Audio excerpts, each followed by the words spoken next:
Prélude, aria et finale, la dernière œuvre pour piano de César Franck. C'est ici le final que nous venons d'écouter, qui nous rappelle aussi que César Franck était un pianiste virtuose, tout comme Bertrand Chamaillou, qui était d'ailleurs ici derrière le clavier. Et à 7h49, eh bien, on va continuer dans la matinale avec de la musique de chambre et un petit détour par l'un de nos plus fameux représentants. Il s'agit de Guillaume Lequeux, même s'il a fait carrière en France. Guillaume Lequeux avec ici un extrait de son quatuor en sol majeur.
Dans la version du quatuor Camerata, c'était le Capriccio, troisième mouvement du quatuor en sol majeur de Guillaume Lequeux. Voilà, dans quelques minutes, eh bien, il sera l'heure de retrouver Amit Faljaoui. Mais jusque-là, Emmanuel Chabrier, qu'on va retrouver ici, bien au sud de son Auvergne natale, à travers sa Habanera, poème pour piano, dans une version pour orchestre.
version pour orchestre de la Habanera d'Emmanuel Chabrier par l'orchestre du Capitole de Toulouse sous la direction de Michel Plasson. Voilà, nous retrouvons tout de suite Amit Fadlaoui pour sa chronique économique. Je vous le dis souvent ici même sur cette antenne que la guerre de l'attention a commencé il y a quelques années déjà.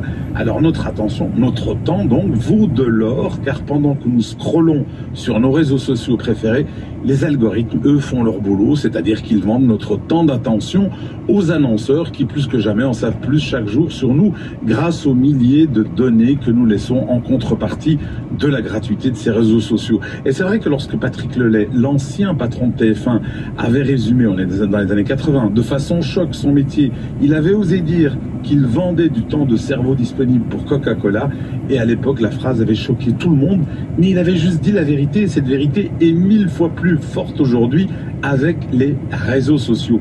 La preuve cette semaine, l'information publiée par l'Institut Reuters pour l'étude du journalisme, eh bien elle m'a attristé. Ça y est, c'est fait, la bascule elle est faite.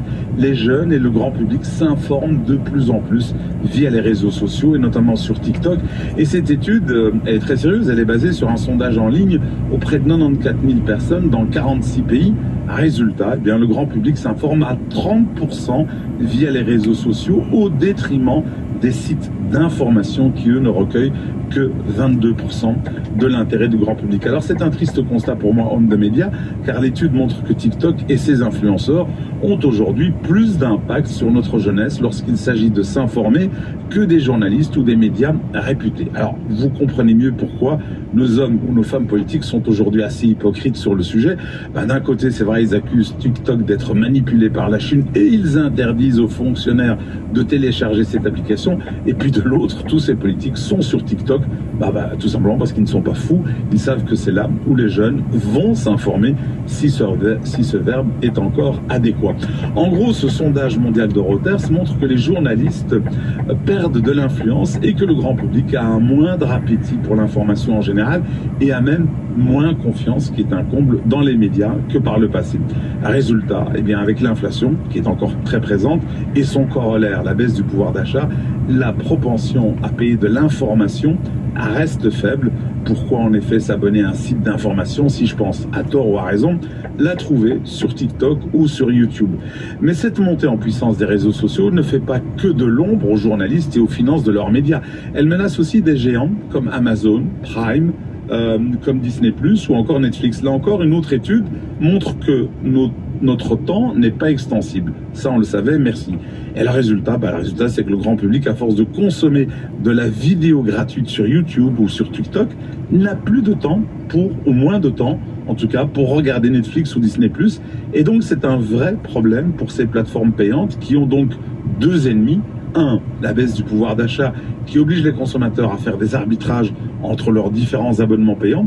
Et puis deux, la deuxième menace donc, c'est l'offre gratuite des réseaux sociaux qui capte du temps d'attention et qui donc se fait au détriment des offres payantes. Conclusion, eh bien, toutes les offres d'abonnement payantes sont aujourd'hui menacées par la gratuité des réseaux sociaux, que ce soit les sites d'information, on en a parlé, que ce soit les jeux vidéo, que ce soit la télévision payante ou encore la musique payante de type Deezer ou Spotify. Alors pour la musique, c'est simple, les chiffres de la Fédération internationale de l'industrie phonographique montrent que 32% de la consommation de musique, eh bien, elle se fait désormais sur YouTube, TikTok, Facebook ou encore Instagram. Vous l'avez compris, tous des services totalement gratuits. Et d'ailleurs, cette menace a bien été évaluée par le géant mondial du streaming musical, à savoir Spotify, qui a aussi compris qu'il fallait mettre à jour son appli, et notamment en donnant une plus grande part à la vidéo et en s'inspirant de la navigation à défilement vertical qui a été donc popularisée par TikTok. Alors c'est vrai, le patron de Netflix disait à une époque que son plus grand concurrent, ce n'était pas les autres plateformes payantes, mais notre temps de sommeil, donc le sommeil. Or, comme celui-ci reste encore incompressible, eh bien notre temps d'éveil, donc notre temps d'attention, est devenu, comme vous venez de le voir, un véritable champ de bataille. Bienvenue, mesdames et messieurs, dans l'économie de l'attention. Le Festival Musique 3 présente Métamorphosis, plongé dans l'une des œuvres les plus emblématiques de Richard Strauss, avec l'orchestre à cordes du festival et Shirley Laube, les mots de Camille Pierre, l'électro et le mapping de Before Tigers et Skimry. Le vendredi 30 juin 21h au Théâtre Marny. Info festivalmusique3.de. Une banque qui connaît la musique, ça manquait au Festival Musique 3. KBC Brussels. Musique 3 présente House of Dreamers, l'exposition événement à la Villa Ampin. Au fil des chambres et salons, 50 artistes modernes et contemporains vous invitent à la rêverie et à l'émerveillement. House of Dreamers, l'exposition de l'été à la Fondation Bogossian à Bruxelles. Info villaampin.com. Changer d'air. Musique 3. Et il est l'heure de s'informer. C'est Estelle Falzone qui vous présente le journal de 8h. La ministre des Affaires étrangères en sursis, ni opposition ni majorité ne sont convaincus de sa défense sur l'affaire des visas iraniens. Mais que va-t-il se passer maintenant? Réponse en début de journal. Payer son vol plus cher pour compenser la pollution du greenwashing selon Testacha qui dépose plainte contre plusieurs compagnies aériennes. Les détails dans quelques minutes. Bonjour à toutes et tous. Il pourrait pleuvoir aujourd'hui l'équivalent d'un mois et aucune région du pays ne devrait être épargnée. Il pleut déjà pas mal dans les provinces de Liège et de Luxembourg, mais les choses sérieuses ne devraient commencer qu'en cours de matinée avec des trompes d'eau particulièrement intenses en fin de journée. L'Institut Royal Météorologique a placé une partie du pays en alerte orange pour précipitations très abondantes. Le sort d'Adjel Habib pourrait être scellé aujourd'hui. La défense de la ministre des Affaires étrangères n'a pas convaincu à la Chambre hier dans l'affaire de la visite de la délégation iranienne à Bruxelles. Elle n'a pas convaincu non plus certains partenaires de la majorité. Seuls les libéraux défendent encore leur ministre MR.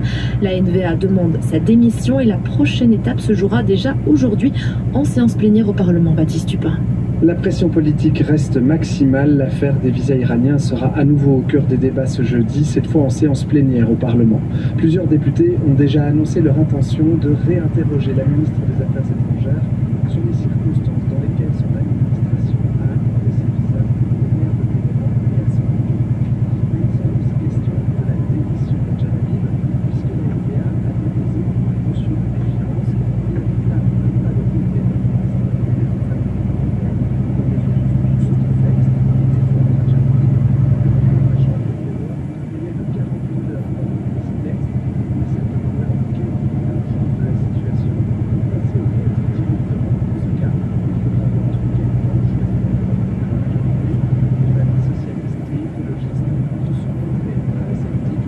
des Affaires étrangères.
Et ce problème ne concerne pas seulement les secteurs aéronautiques, mais tout le système économique.